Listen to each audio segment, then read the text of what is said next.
Bom, eu queria convidá-lo para nós orarmos e eu quero lembrar você de você orar todos os dias.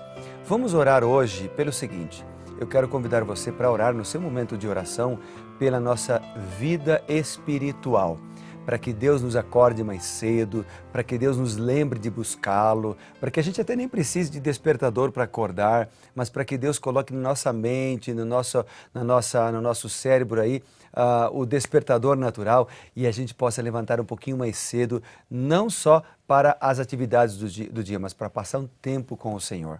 Podemos fazer isso? Vamos orar por esse assunto? Bem, então eu quero começar agora, orando com você, antes de ler a Bíblia.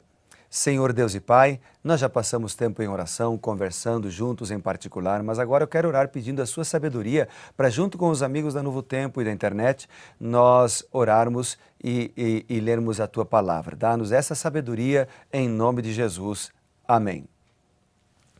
Como eu mencionei para você, nós estamos hoje no capítulo 28 de Isaías. Se você ligou a televisão agora, se você não conhecia o programa, se você está acessando o link da internet nesse momento e não conhecia esse programa do Revivados por Sua Palavra, eu quero dizer duas coisas para você.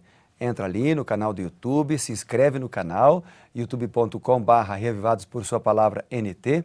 E também quero lhe explicar que nós aqui lemos um capítulo da Bíblia todos os dias. Agora a gente está lendo o profeta Isaías e cada dia um capítulo de Isaías. Hoje nós estamos em Isaías 28. Isaías 28, ele fala, é surpreendente o capítulo, porque aqui ele faz uma mescla de advertências mesclada ou que se alternam com promessas, né? Promessas de salvação. E é interessante que no rodapé dessa Bíblia que eu estou usando aqui, ele menciona algumas coisas interessantes. E a gente pode ver também, ao ler o capítulo 28, isso em destaque. O que ele apresenta é que aqui aparecem nomes de Deus, vários nomes de Deus. Os mais poderosos e maravilhosos nomes de Deus são mencionados aqui em Isaías capítulo 28. É interessante que esses nomes de Deus, eles são também atributos, características que caracterizam o que Deus é, o que Deus pode fazer. Jesus também fez isso quando esteve na terra, ele disse, eu sou a luz do mundo, eu sou a porta, eu sou o caminho, ele é o leão da tribo de Judá. Cada um desses nomes, né, eles identificam uma função, uma atividade, né, uma parte do caráter, ou aquilo que Deus pode fazer por nós. Como o Espírito Santo, que também é identificado como a pomba, como o fogo, né? Então, nós podemos ver características de Deus nesses nomes que estão aqui mencionados.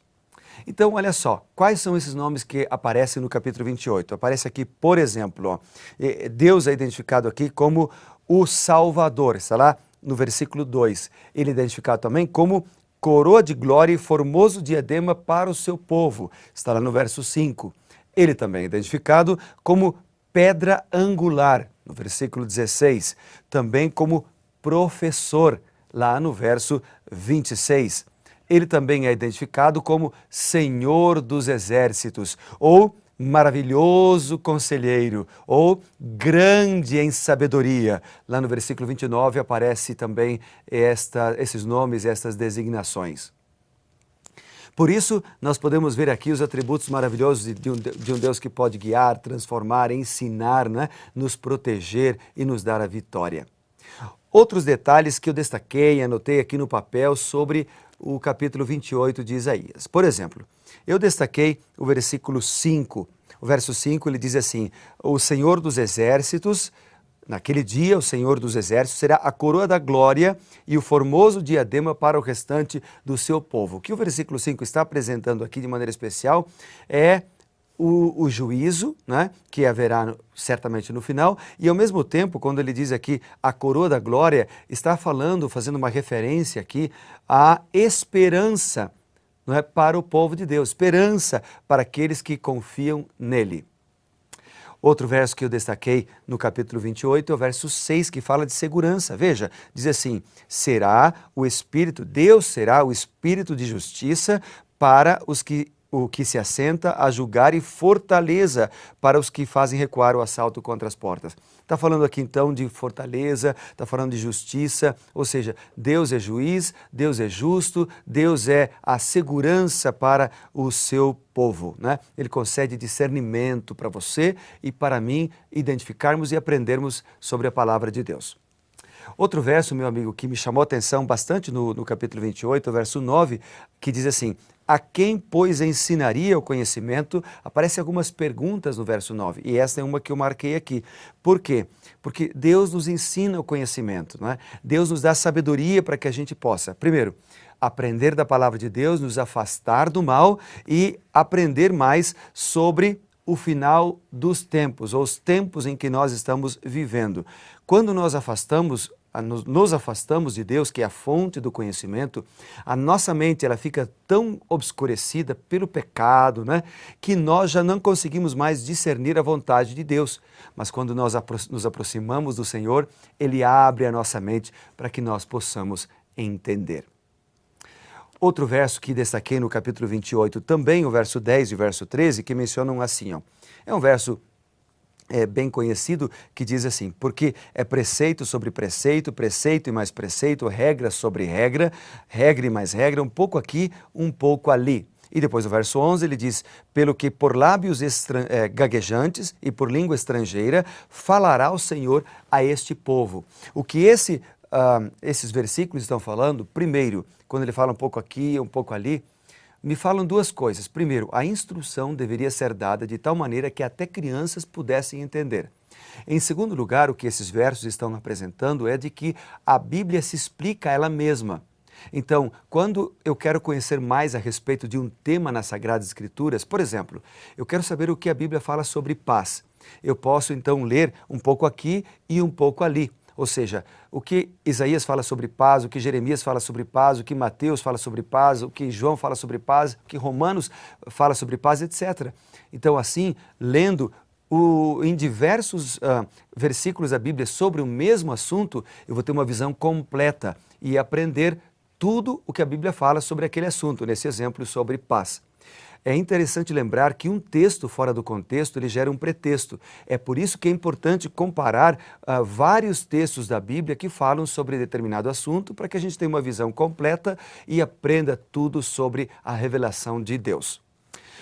Outro detalhe aqui é que no verso 11 diz que Deus falaria através de línguas gaguejantes ou através de outras línguas para transmitir a mensagem, né? O que acontece é que Deus fala conosco na nossa língua, no nosso nível, né? Ele fala conosco através da língua que nós sabemos falar, ou seja, ele usa pessoas, por mais simples que sejam, até lhe concede, se for necessário, o dom de línguas, para que aquela pessoa possa transmitir a mensagem de esperança ou a mensagem do Evangelho para outras pessoas, né, que ainda não conhecem. O que isso me fala nesse texto aqui é de que Deus ama a cada um de nós, que Ele se interessa por nós. Por isso Ele quer transmitir a mensagem para cada um de nós. Deus falaria para o povo, só que no contexto a gente vê que Deus falaria, mas o povo não ouviria. Triste, né? Deus chama você e a mim hoje, Ele transmite a mensagem para a gente, mas Ele espera que a gente escute, que a gente ouça, né, a palavra de Deus e assim seja transformado por ela. Outro verso que me chamou a atenção aqui, o verso 12, que fala de descanso. Né? Porque Deus quer dar descanso ao cansado, diz aqui. Ele quer nos transformar. Vários textos na Bíblia falam sobre isso, inclusive em Mateus 11, quando Jesus diz assim: vinde a mim os que são cansados e sobrecarregados, e eu vos aliviarei. Outro verso de destaque aqui é o verso 16, que menciona Jesus Cristo, menciona Deus como a pedra angular. Eis que eu assentei em Sião uma pedra, pedra já provada, pedra preciosa, pedra angular. Então o que o texto está apresentando é que Deus é a nossa base segura, não é? Jesus falou sobre isso, por exemplo, lá em Mateus capítulo 7, do verso 24 até o 27, ele diz o seguinte: se eu quero estar firme na fé, eu tenho que edificar a minha casa sobre a rocha verdadeira. E a rocha é a palavra de Deus. Quando nós estudamos a Bíblia, quando nós lemos um pouco aqui, um pouco ali, toda a Bíblia sobre determinado assunto, quando nós paramos para ouvir a voz de Deus revelada neste livro, nós estamos construindo sobre uma base segura que é Deus. Depois, no verso 21, ele fala da obra estranha do Senhor, que é a obra da destruição dos ímpios, também chamada aqui de ato inaudito. Por que obra estranha? Porque a obra de Deus é a obra de salvar. A natureza de Deus é misericórdia, a natureza de Deus é salvação, a natureza de Deus é buscar e salvar o que se havia perdido. Mas ele vai precisar destruir o mal, destruir os ímpios, destruir os pecadores. E por isso a Bíblia chama isso de obra inaudita, obra estranha de Deus. Deus é misericordioso, como diz lá em Êxodo 34, 6 e 7, capítulo 18, versos 23 e 32 e outros textos. Mas um dia o mal precisará ser destruído. E para terminar, o capítulo 28 faz um apelo. No verso 23 ele diz: inclinai os ouvidos, atendei, ouvi. Deus chama você e a mim para que nós escutemos a voz de Deus. No verso 26, então ele diz o seguinte, que Deus instrui, ele ensina devidamente. E no versículo 29 ele diz o seguinte, que ele é maravilhoso em conselho e grande em sabedoria. Então o verso 23 faz um apelo: incline os ouvidos, porque Deus ensina e ele é sábio. Ele diz: atendei, ouçam o que eu estou falando. Por quê? Porque Deus ensina e ele é grande em sabedoria. Ou seja, Deus está chamando você e a mim hoje para nós atendermos a sua voz, escutarmos a palavra de Deus e a praticarmos. Eu pergunto, você gostaria de colocar em prática e ouvir a voz de Deus? Eu quero. Então eu vou orar por isso por você agora. Pode ser? Vamos orar juntos? Vamos lá. Senhor Deus e Pai, obrigado Deus, porque temos a oportunidade de ouvir a palavra de Deus, a voz do Senhor e escutar o que o Senhor tem para falar para nós todos os dias. Abençoa-nos, ó Deus, com Tua sabedoria, com Teu conhecimento e nos ajuda a cada momento a sermos fiéis, a andarmos em Teus caminhos e a sermos homens e mulheres consagrados ao Senhor. Em nome de Jesus, amém.